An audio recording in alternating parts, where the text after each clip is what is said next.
Hello and welcome to the very first fighting game community edition of the Loadout.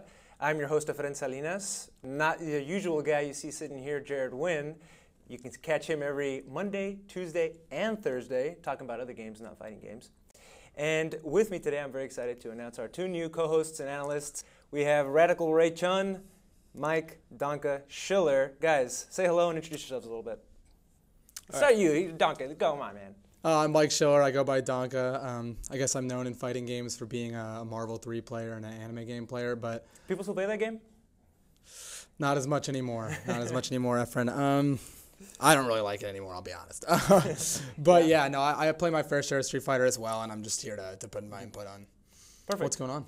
Yeah, Ray, I met you at Arcade UFO, man, but why don't you tell me a little about yourself? All right, so my name is Raymond Chun, and I'm a Street Fighter player. I love the game so much. Been playing it ever since it came out. You know, I just stick around here at Arcade UFO and, you know, go out to local tourneys and stuff. So it's great to be here. We're really excited to expand, you know, take our into the fighting game community. Here at the Loadout, we talk a lot about League of Legends, talk a lot about Dota, a lot of Counter-Strike. Those are the big games, guys, esports. But the fighting game community is certainly starting to step up. There was a very long, you could make the argument that Street Fighter is the oldest fighting game, or esport, right? But there was a long history of not wanting to adopt the model of esports and the big bucks and the big stadiums. But Capcom is stepping up. There's a lot more money in the scene. How do you guys feel about that? Because we're going to be talking about Capcom Pro Tour quite a bit here on the show. Well, it's awesome. I mean, Capcom's kind of been lagging behind. I know Arxis, the company that makes a lot of the anime fighting games, has been putting money into their tournaments. Team Ninja's been putting money into DOA, so why wouldn't Capcom with the biggest fighting game be doing it? Like, yeah, it had to happen. I mean, you have even, Killer Instinct giving out that huge pool prize of, was it like $2 million? I don't even know. Yeah, it's crazy for every tournament, guaranteed too. Maybe I'm cynical, but when like when Mortal Kombat comes out and they announce the immediate, like there's going to be a tournament, and the PvP tournament, remember that one time? I think it was Mortal Kombat 9, and it's like they throw money at it immediately. I tend to think, you know, they want people to buy the game, of course. It's not, it's more marketing than anything else. It's certainly that for Street Fighter, of course. Oh, yeah. But it seems somewhat different in that, you know, the Street Fighter scene has been going around for so long. To finally get that kind of recognition, maybe it just means a little more. Is that me pulling that right out of my ass? No, it's nice because you can tell they didn't just throw it. They hired Combo Fiend, they hired Doug Tony, and they've gotten a couple of the community guys. So you can tell the money's not just being thrown out there. The money's being put out to the players. They have a very smart ranking system to get people from across the globe into the Capcom Cup. And it's gone on. This is the second year now, so it seems to be like a real deal. So we're actually in the third year of the Capcom Pro Tour. Capcom Cup is in December. We just saw the Southeast Asian Majors, and before we start looking at those clips, I wanted to tell you guys, so we're in Austin, Texas, in case you didn't know that, and not too long ago we had the South by Southwest Fighters Invitational, right? Wherein they had a really cool exhibition with a ton of pro players. They brought them in, they were all playing, it was exciting, right? Momochi won that. And our very own Jared Wynn, who's one of our senior reporters here in the esports department, interviewed him right after he won. And he says, among the other questions that he asked him, he says, how do you feel when you face somebody like Kazunoko, who prior to you facing him had not lost a match? And I'm telling you, you see in the interview, and you can tell that the second Momochi hears the name Kazunoko, he starts to get excited. He's like, oh, I can't wait. I have the answer. And the only thing in English that he said in the entire interview was the response to that question, which was, Kazunoko is free, which is hilarious, right? You know, people talking trash. For some reason, I don't expect the Japanese guys to talk as much trash as they do, but he did. Now, fast forward to Southeast Asia Majors. Who knocked Momochi into losers? Kazunoko. Who knocked him out of the tournament? Kazunoko. Your thoughts? Is Momochi the one to beat? He certainly hasn't shown it recently. I mean, he was dominating. He won Capcom Tour, Capcom Cup. He won the South by Southwest. I think he won a couple other tournaments in there somewhere. Evo. He beat Daigo and Kazunoko multiple times. He was the one to beat, but at this point, yeah, I mean, he's lost recently. But, I mean, I wouldn't put too much emphasis on that or worry because he's already qualified for Capcom Pro Tour. So maybe he doesn't have to play, you know, as hard as he needs to or worry about placing. I take your point, but you're going to tell me that he's like, oh, well, I already qualified, so I'm going to leave this money on the table? And not that he wasn't trying, but, you know, there's a lot of money on the table now. Every tournament. It's not so much qualifying, it's because that 500K is spread out through all the premier events. You're trying to get as much as you can, aren't you? Yeah, that is true too. But I don't know. Maybe it's just something about like, I've already qualified. I don't need to play as hard. Where Kazunoko, maybe he heard the interview too. Maybe he was like, oh, wait, Momochi's calling me out? Like, that had been a history match. I mean, that had been going pretty bad forever. Yun's heart, Yun typically does kind of have trouble with a couple of the shotos just because the 3-frame uppercut ruins his safe jump setup. So, well, speaking of Southeast Asian majors, it was a great tournament. I mean, that was stacked tournament. Oh, yeah. You guys came prepared to talk about specific topics. Who wants to go first? Ray, you want to talk about all that Hugo play? All right, yeah, let's talk about the big boy. All right, let's bring up the first clip that you were talking about here, and that would be this one. So what are we looking at here? All right, so here we're just, they just started the match, and then Hugo gets his claps going. Hey, Ray. Right here. Over here, brother. Oh, sorry, wrong TV. All right, there he option selects the sweep, and then he tries to go for it again, gets a command grab, and bam, look how much health. And then just, I don't know, just like a hard read, though, that he was going to backdash again, does a body slam, and then, matches ended right there. Yeah, there was no whiff move there. That was a hard read. Yeah, that was just a hard read. Like, I know you're going to backdash. I'm going to hit you out of it, and bam. How do you guys feel about Hugo as a character? I mean, we're going to look at a couple more clips here from RB and then from Taquito, which I didn't know Taquito had a Hugo. But, Mike, before the show, you and I were talking about how you just need to have a stable of characters now. But in Hugo, let's talk Hugo for a second. Is he an untapped? I mean, we've seen a lot of people do cool things with him, but it's kind of hard to use. Well, first, Hugo is like a very strange character because, one, his size is like the biggest issue. He's so big, he can block the health bar a little bit, and he kind of just floats over fireballs. You don't really need to jump. You could do the jumping knee, and he just fireballs will touch him, but in the game it doesn't register, so it'll just pass through him. On top of that, Mike was talking earlier about how Hugo can potentially have like the biggest damage output for his given reads. And if you see that clip over there, off of one well-placed heavy palm, you can combo into from your heavy to your medium to your EX to your light. Was it this one? Is this the one you're talking about? So right here, the palm. It's coming up soon. Here it comes. I gave you a little bit of pre-roll on it. Yeah. Oh, this was your example of good footsie play. Oh wait, no, it's not this one. It's the one before. All right, let's go back. Go back to the big damage combo. Let me see if I can find that one. Let's try this one, guys. Is this it? No, this is his comeback. Other way. This is live beta testing. The first one that we saw? Is that what you want to say? Yeah, the very first one. All right, here we go, guys. We're doing this live. All right. So start off. Makoto has full health. All right, just a little bit. Now just watch how much damage this takes. You see that? But the thing is, we know he can do that. You would think you would see more Hugo. I mean, look at that. That was like, what, 3/4? I'm going to talk about Hugo a little bit. Hugo is a character where you have this new idea in Street Fighter 4. Pretty much everyone's playing multiple characters to the point where some players, LPN, a couple others, don't even have a main at all. Counter matchups, 6-4, 7-3s, have gotten fleshed out to the point where people aren't winning on the lower end. As people have perfected the matchups, the mistakes aren't happening. You're seeing these matchups become unwinnable. So people are learning multiple characters. Hugo's a bit weird because Hugo doesn't particularly win many matchups, and he has horrible, horrible matchups versus a few characters. Poison, Jury, Sagat are all terrible. However, his damage output, and as Ray said, his gains off of a read make him a prime candidate for what I like, a main that requires subs. Gotcha. So you pick Hugo as your main, and then you pick up a couple other characters to cover his bad matchups. Mike, anybody ever tell you kind of look like Hugo? I think that German blood. Hey, so we're going to pull up the Taquito clip of Taquito using Hugo.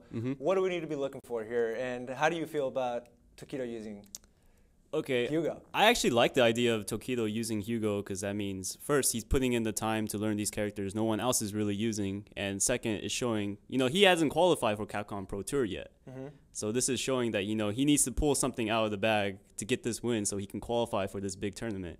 And I like Hugo because the way he uses him here, that same combo everyone already knows about. He does it here, but then he adds his own twist to it at the end. Well, here we go. We got it rolling here. Versus Mago. Yeah. Go ahead and talk us through it. Okay, well, all right. So here he's just spacing him out, feeling it, and here's the combo again. But watch this part right here. So he doesn't finish the combo because everyone knows that combo, and he goes into another reset for the finishing kill. Like, That's why and there's something about the reset, which is that he does like a crouch jab, stand jab, crouch short into the reset. And you can vary the timing by doing one crouch jab, by doing two crouch jabs, etc., to throw them off for whether they would jump time. Because if you think they're going to jump out of that reset, you just do crouch jab and then delay crouch short to catch them out of it instead. So it's interesting the way you can vary up that reset. That's cool. Now we're going to move on to another guy. I don't know if you heard about him, Mago. Now, if I'm not mistaken, this guy already has 2 premier events under his belt. So he qualified and qualified again and is just trying to make sure other people aren't qualifying, I guess, hogging up the spots. But what should we be looking for here, Donka? We're about to pull up some of these. So Yang is a character that, obviously his premiere in AE, Street Fighter AE, considered one of the top tier characters, had one of, if not the hardest nerfs in the history of Street Fighter 4, going from AE to AE 2012. They slowed his dive kick. They made his stand short worse. They just nerfed just about everything about him. And what you've seen is a slow buffing back to grace of Yang, including one of his most recent buffs, his walk speed buff, which makes him the fastest character in the game. So with the walk speed buff, a +1 crouch short that is very long range, a long medium kick, and a safe on block special move, he completely dominates the footsie game versus a lot of characters, and then sets up what his game plan is, which is with that walk speed, with that footsie game, pushing people into the corner and then doing ridiculously good damage. So we're going to pull up a clip here that you sent me, which is him actually winning. This is like it. He wins SEAM 2015. What are we looking at here? So what you're going to see here is Yang's ability to corner carry. So he was in the corner when this clip started. In this corner when this clip started, if you want to reset it actually and pause at the beginning, what happens with Yang is check this once out. he gets 2 bars, he gains the ability to FADC his second Rekka. And there's 2 situations for this. On block, he's so plus that he can safely go for a command grab or a low or an overhead mix-up. And on hit, he gets to land his close medium kick launcher. And off the close medium kick launcher, he has the option of either doing another close medium kick into a wheel kick for a corner carry or going for the jumping heavy reset. And what you're going to see here is him utilize a reset to bring him mid-screen and then a combo to bring him all the way to the corner. Starting it over. Here we go. All right, well, talk us through it. Okay, so Mago in a classic move wakes up with a low forward, goes into a jumping heavy reset, stays in the front, and then brings him all the way to the corner. After getting mashed out, holds his place, corner carry, and then, of course, domination in the corner with Yang. The first hit of that, EX Rekka's safe, so he just went into it, confirmed it on hit, and killed him. Okay, we're going to go into your second Mago clip, but am I wrong? I mean, again, these guys are all way better than us, right? Right, of course. Yeah. But is there an air of, or an element of, Mago kind of having fallen off a little bit for a while off the map? Not at all. The blank stare on your face leads me to believe that you do not agree with that statement. With Mago doing what? Falling off the map a little bit. I mean, I feel like he hadn't been winning tournaments, although he has. Yeah, I mean, he kind of brought. It's interesting because he brought Fei Long into like public eye back in Super, and now he's bringing Yang into public eye. I think Fei Long players that kind of just get lost. There's a bunch of them. Fudo won Evo. There's Mago. There's like 10 American Fei Longs. People don't like watching that character. So I think with his new character choice, people have really enjoyed watching him again, despite his good results throughout. So we're about to watch the other clip you sent me, and what are we looking at here? So what we're going to look at here is his what Yang can do once he's in the corner. Okay. So what you're going to see here is Akuma get cornered by Yang, another wake-up low short, and then see what his options are to get out. Neutral jump, close medium kick, huge damage. Yeah. Jeez. Wait, get command grabbed, stunned, and then of course he's going to get one of his classic Yang combos, wall bounce, whatever, and the match is pretty much over at this point. Yeah. So as you see, the combination of the ability to walk forward someone into the corner, combo them into the corner, and then do such big damage in the corner is kind of where Yang flows as a Street Fighter character at this point. So everybody's picking up Yang now, or what do you think is going to happen? There's a huge execution barrier to Yang though, because doing those combos is not easy. The setups. Have you ever tried to pull them off? I mean, I'm a Balrog player, so I like easy combos. But yeah, at one point I was like, this character looks cool. Yeah. He looks fast, and then just doing them is incredibly difficult. Like your timing needs to be strict. You need off of just like the close mediums. I mean, the standing medium resets where he launches them. Those are hard to do. Like it's a tough character. Don't get me wrong, Yang's a good character, but I think he's still overshadowed, and I think Mago makes him look a lot better than it is. If you compare his frame data directly to Yun, he's a little faster, but his low forward's actually slower. His damage outside of the corner is worse. His dive kick's worse. His mix-up is generally worse. So, I mean, Yang's kind of a character to play if you're really confident in your footsie game, is what I would say, and really confident in your ability to land that single mix-up. But I think he's going to stay right around where he is in playability, which is like upper mid-tier character. Yeah. So you don't mind that Mago didn't use Fei Long? I'm glad he won the tournament. Yeah. So, character fits him real well. Speaking of that, it's funny because always you see somebody wins a tournament, and all of a sudden you go online. Yeah, of course, yeah. That's how I started Balrog when I saw Justin Wong play Balrog. Is that why you did it? Yeah, I was like, oh man, this is the coolest thing ever. Everyone's cheering for him. Everyone loves him. I want this. So, the discussion in the air recently has been, if you have the three regions, Asia, Europe, and the States, who is at the top? For a very long time, and I think continues to be the case, Asia, the Japanese players, the Korean players, right? No debate, yeah. How do you guys feel about that? We were looking at the top 8 earlier, as far as the Capcom Pro Tour rankings, and I think there's only one player that's not from Asia, and it's Luffy, and he's from France. And he won Evo, yeah. So. Your thoughts? I mean, those guys flying to Southeast Asian majors was closer than a lot of Americans flying to an American tournament. So, like, despite the multitude of countries, like, a lot of them are close. Japan, you can drive across the country, like the entire country. They have arcades everywhere they can play. It makes a lot of sense that they're better in some ways, but I think it's definitely frustrating at this point. You can't really use the they got the game earlier excuse 6 years after it came out. So it'll be interesting to see. I mean, there's been a lot of Twitter arguments about it. People are claiming we don't pick good enough characters. People are claiming we don't help each other out. Is there any truth to that? There is. I'm definitely a proponent of picking high-tier characters. I've always thought, like, I mean, you don't see... So that's why you picked Guile earlier on your free time? I don't necessarily follow my own rules, but you don't see college baseball players playing with wooden bats. I mean, they get the choice. They take the metal bat. Yeah. And... yeah, I think a lot of it's the arcade mentality. Those guys play for money every time they play most of the time. And if they don't, they grew up doing it. There's not many Asian players, there's not many Japanese players who started off as console players. So I think a lot of it's just the drive to win. As the only Asian person on our day here, what are your thoughts? Korean boy. Well, I mean, if you look into... like, I mean, I hate the reference here, but like StarCraft and League of Legends and stuff. You can talk about that. Okay. This is a safe space.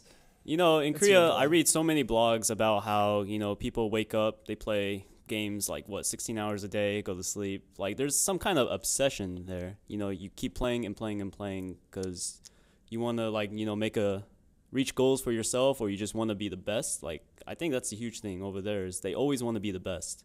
And then I feel like that hasn't really been a thing here because the best for us right now is, like, by points. You play Street Fighter online, you're just like, oh man, I got to get all these points. Like, it's not really a look at like your mechanics, your gameplay. It's just like, man, I'm the #1 player on Xbox Live. Like, I'm awesome. And usually you go to tournaments, you see these guys on stream, and then what? They get blown up because they're not used to like playing, offline. Yeah. They're boosting. Oh yeah, they're definitely boosting. Yeah, some bots and stuff too. An interesting point that Fubarduck, the owner of Arcade UFO, brought up is that in Japan, and I'm sure a lot of other Asian countries are similar in this manner, is it's a walking culture. You take the train to work or whatever, and then on your way back, you funnel through the arcade on your way home. So it becomes almost a second job for a lot of these players. And in that sense, it's serious. You don't go to that arcade for an hour and waste all your money.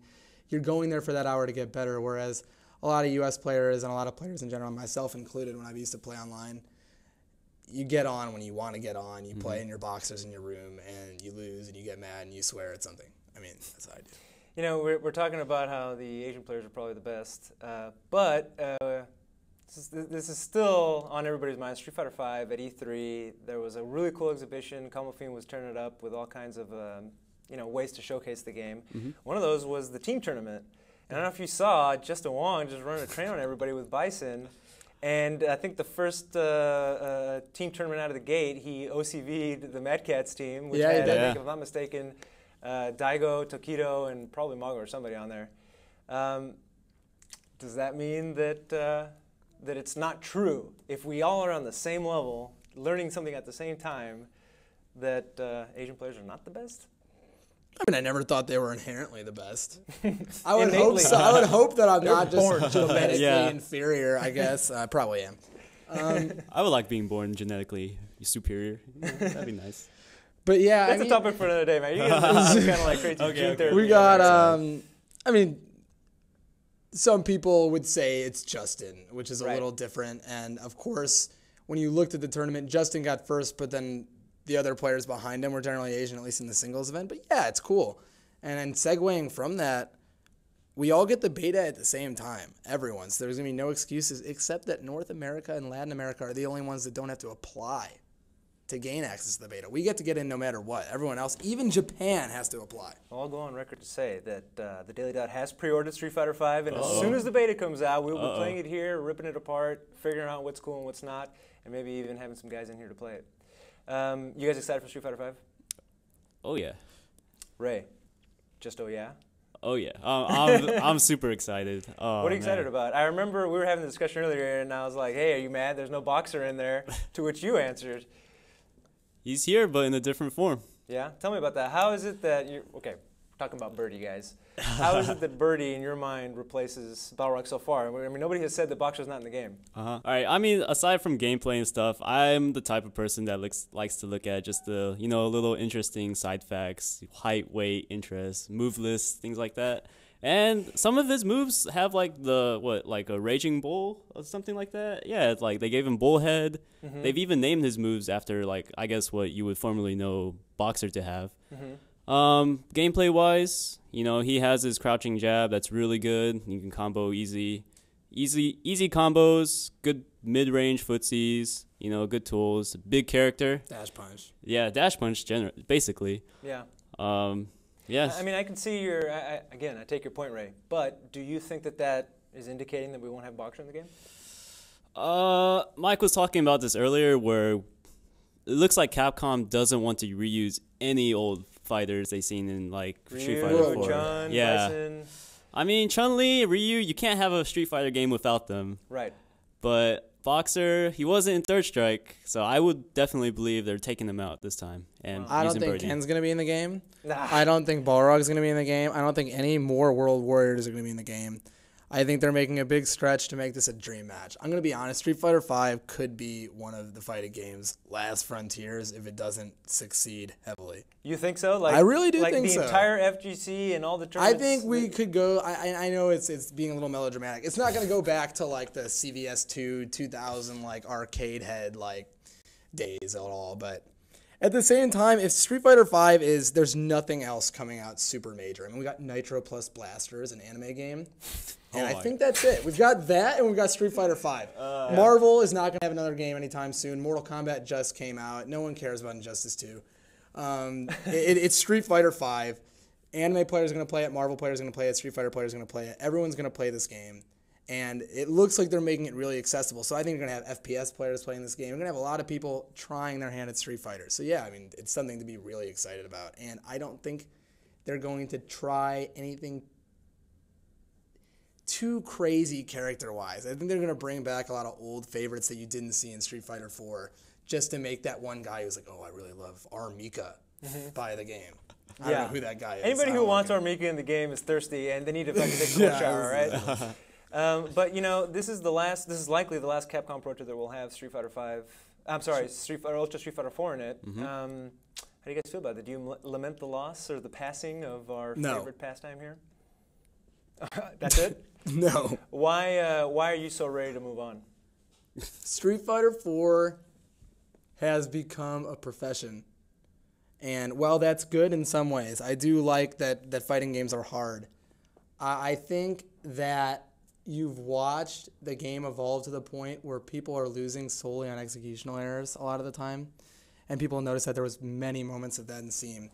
And I just think the game's executional requirements and the requirements of adding a select button to Plink and all these different things have just brought it to this critical mass of ugliness for me personally. Like you can't take that game any further. We've seen everything we're going to see, and now it's not as fun. It's more so that people are losing because they're making little twitch errors. Like, the game has so many one-frame links, so many planks. Daigo is literally living in a second apartment to play the game. I think if the game is just made a little more accessible, just a little bit, to the point where people can do the hardest Evil Ryu combos as long as they practice them without it being 20 hours a day, then it'll open up a lot of room for reads and mind games and such like that. How do you feel about potentially this being the last hurrah? I mean, it's a fun tournament season so far. Seam was great. It has been awesome. Excited Oh, for yeah. CEO. Yeah. But, I mean, how do you feel? I'm gonna miss Street Fighter, but I hate to say I kind of agree with Mike because there's this post earlier I saw, on Twitter from Fubar Duck, talking about how... Are you guys just going to talk about Fubar Duck left and right? I mean, I like the guy. I love I could the talk guy. about Sanford, but that would be a lot less interesting. You want to talk about how Fubar Duck did a Wake Up Ultra on Sanford? Is that what you're going to talk about?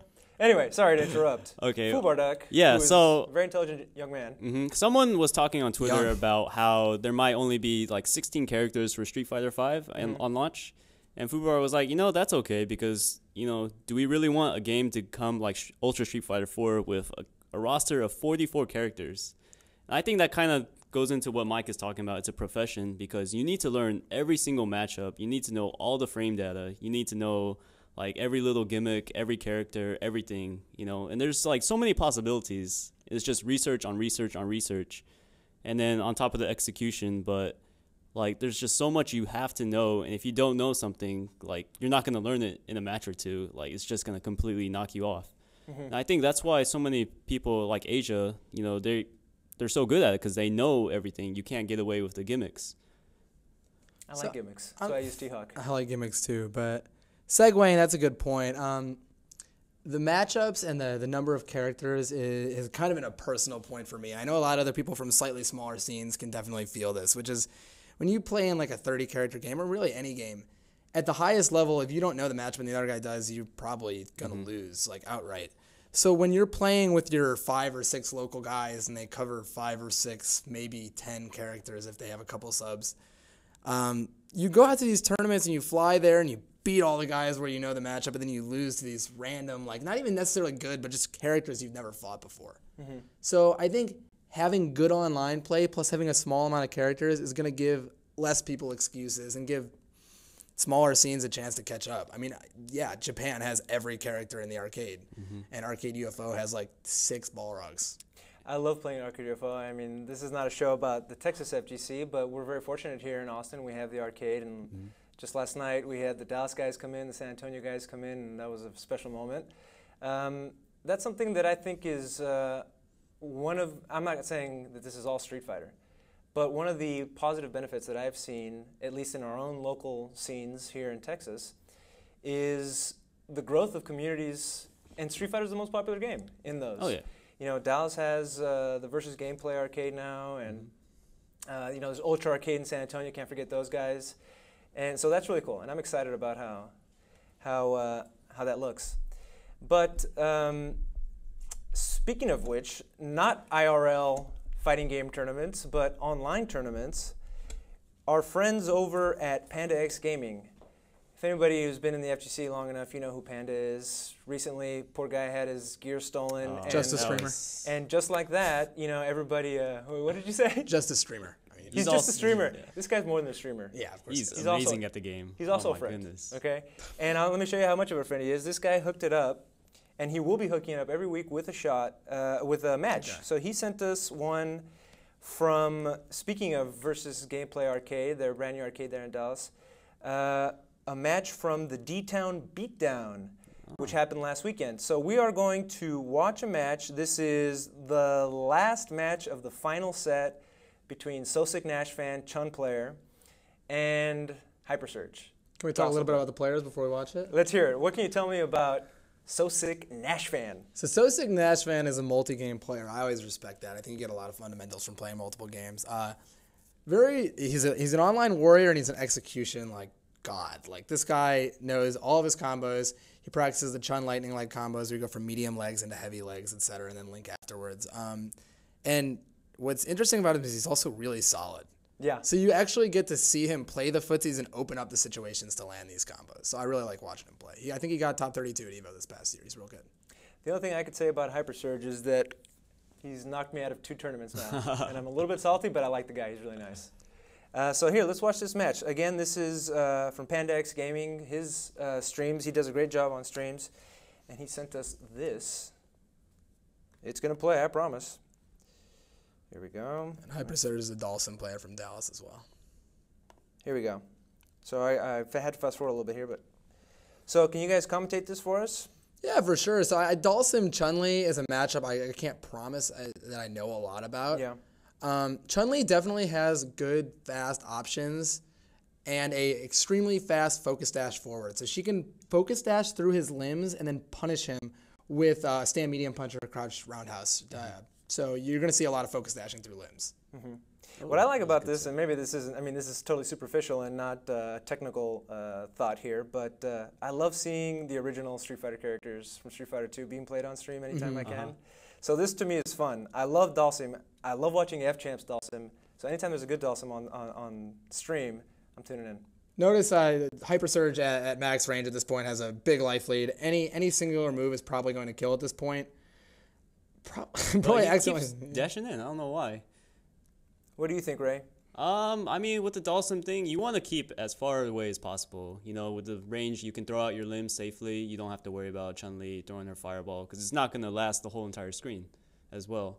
So, you know, try to keep her out like this. Like, this is good right now, where he's at. Chun-Li is using his Zanshu a lot at this point because Dhalsim focus attacking is pretty risky. His forward and back dash are both terrible. He can't really risk focus attacking in the neutral, which is normally how you would beat his Zanshu. Zanshu will also go over a lot of the limbs like that too. And then he's just trying to get in, like slowly. Okay, Zanshu he's just has going in, yeah. Steve is really good at using their Yoga Tower, which will crush any low. But this is where Chun-Li actually has a chance in the matchup, which is in the corner. Well, let's see what he does with it. So he's just continues his Zanshu pressure at this point. He has a small life lead now, so I don't see the point to really walk forward. Just keep him in the corner. Yeah, occasional pokes. Misses a big opportunity there. When you teleported out? Yeah, teleport never will go too far past their character to punish, so you should always be able to reaction hit him out of it. But if you've already pressed a button, he teleports, and you've already lost that one. He's out for free. So that's the kind of the thing he's probably looking for right there. Notice that Dhalsim has super. Any combo from that back kick, that short one, into the flame, into super will kill Chun-Li at this point. So he's just like kind of, see he's throwing out the kicks, trying to, wait for it to come out. Yeah, Dhalsim's kind of in a constant meter debate with himself where EX Fireball is an incredibly good move, but super is his only reversal. Right. So you'll normally see HyperSurge save up for super just so that he can get out of sticky situations. And Chun-Li is going with the Ultra 1 here, so, when she gets that, Dhalsim can't really throw out the fireballs from anywhere on the screen. And you saw Dhalsim's dive kick punished on hit. Extremely unsafe done towards the top of the body. All right, gets a nice one there. He's still saving up that super. He's had it a really long time now. This is not a matchup Chun-Li can do much in if she's at a life disadvantage. Prior in this tournament, HyperSurge had knocked Nashvan into losers. So this was a rematch here. And, well, if you don't know already how it turned out, you're about to find out. But it didn't seem like an easy match for Chun-Li, as you guys mentioned. Yeah, I mean, you're going to watch Chun-Li right here. Her jump is so floaty that it's anti-airable literally every single time. Her fireball requires charge. And while her focus dash is good, if Dhalsim has the life lead, he's not going to be throwing out a lot of limbs. So as you just saw Steve kind of sit there and react to what she did. Let's watch that last little bit again. Explain to me what happened here. Was this like, I feel like Nashvan has enough knowledge to know that this wasn't going to work. That's probably rude on my part to say that, but let's check this last part out again. Well, I mean, at this, the Ultra? Yeah. I mean, at this point, you're desperate for anything.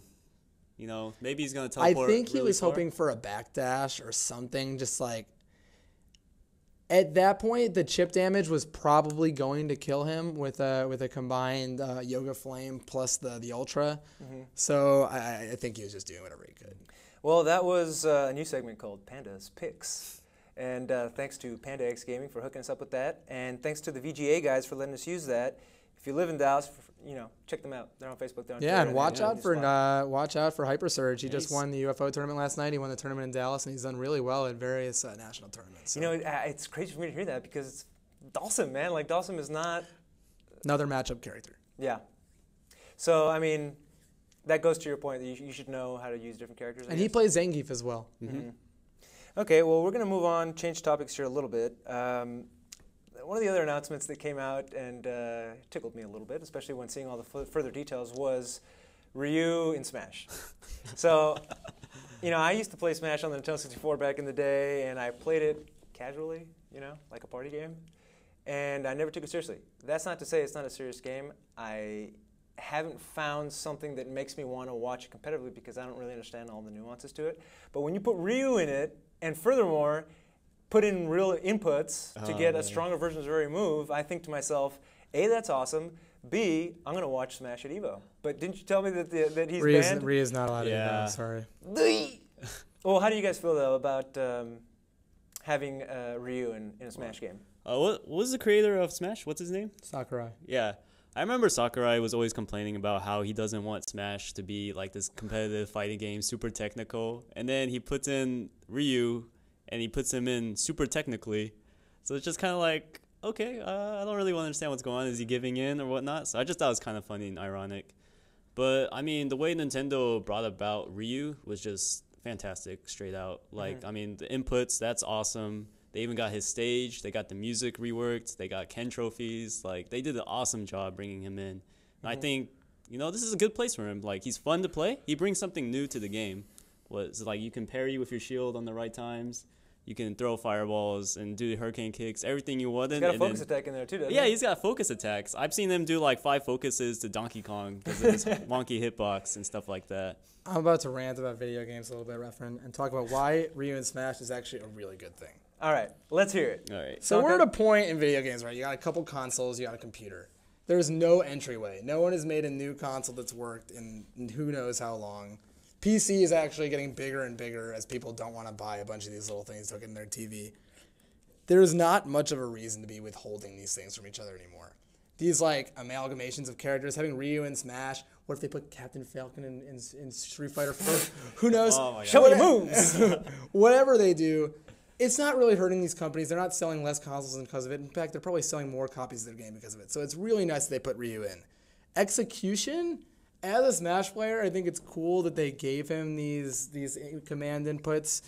It's a little hard. I don't think we've really seen any Ryu players like break out yet, but I think they did a good job, all things considered. Yeah. So, do you think his voice is fucking awful, though? You don't like the voice? It's What's wrong with the voice? Just listen to it. Yeah, it doesn't sound like Ryu at all. It doesn't sound like the Ryu from Street Fighter 4, I guess. Yeah. But do you think that this has the potential to, bridge the gap? There's animosity between the FGC proper and the Smash community, which I think is maybe more people wanting to be trolls than anything else. Because really, why not? It's definitely been bridging a little bit. You have Smash at EVO now. I know a lot of the top players from both games are real buddy-buddy. You have PP from Smash is on EG with Justin and stuff like that, and I know a lot of them are friends. Although it's not helping when people like Mr. Wizard are calling out the Smash community as a whole. I don't know if anyone saw that, but lay it on us. What happened? I guess they announced commentators for EVO, and one of them was Prague. I think Prague was like the Smash community was complaining about Prague being a commentator for EVO, and Mr. Wizard, instead of just talking about how we're standing behind Prague, had to go out and say the Smash community has to grow up. So it's just a typical fat man Mr. Wizard thing to do. Prague came out and said that he actually was not going to do it. He came out and Prague's a good guy. You announced that not I'm going to commentate at EVO Top 8, but I'm announcing that I will not be doing that. He apparently had some health issues and some other concerns.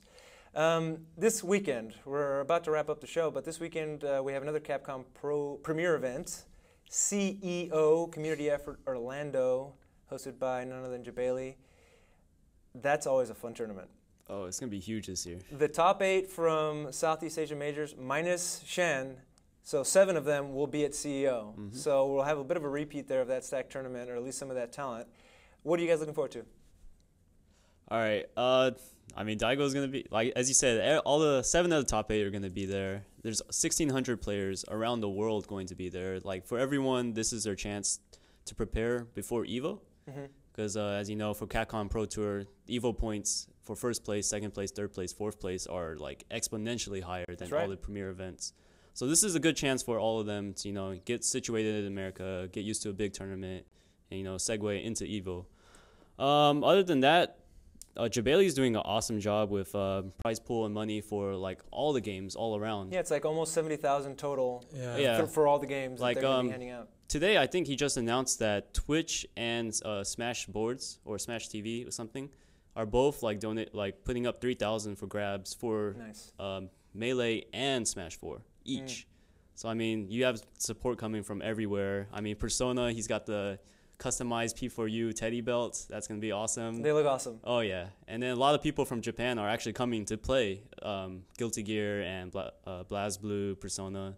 All I that. promise we will talk about anime games on this show. We ran out of time Mike's a today, specialist on that. but stuff. that's why Donk is on the show, exactly. Yeah. Now, the other thing is somewhat controversial, somewhat more of a frustration for some, is that Mortal Kombat X got patched right before CEO, and people are like, come on, give us a heads up. And I believe Jabali said that they're going to run with it. Mm-hmm. They'll set it up a day early so people can practice.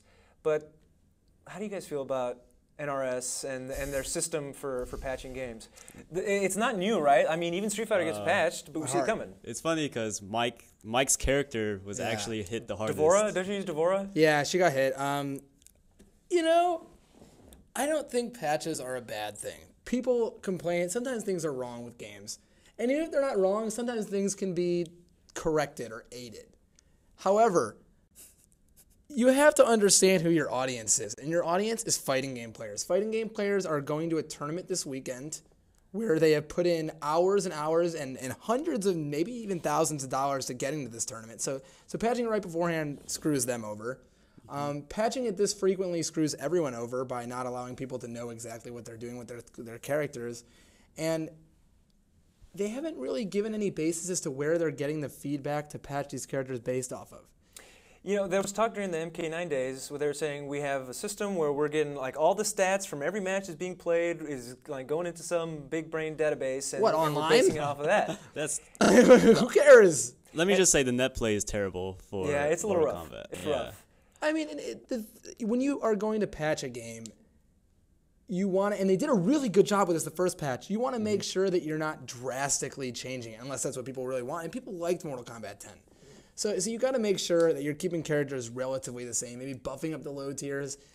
The community doesn't really like nerfing of the high tiers generally as much as buffing of the low tiers. And I think that more so than the patch itself, though, is just the timing and the frequency of these patches. They promised they weren't going to do it again, and of course they did. So we'll see if people really latch onto Injustice 2 the way they're. Have they even announced Injustice 2? They did They claimed it was going to happen a long time ago. Well, I mean, it would make sense after Warner Bros. Bought them that they would go, that cycle of Mortal Kombat and just Mortal Kombat Injustice. Bunch of Superman's coming out, Batman's coming out, all those movies are coming out. But I haven't heard that yet, so Mike, get your facts straight. They definitely announced it was going to happen. I'm going to get my facts straight next time.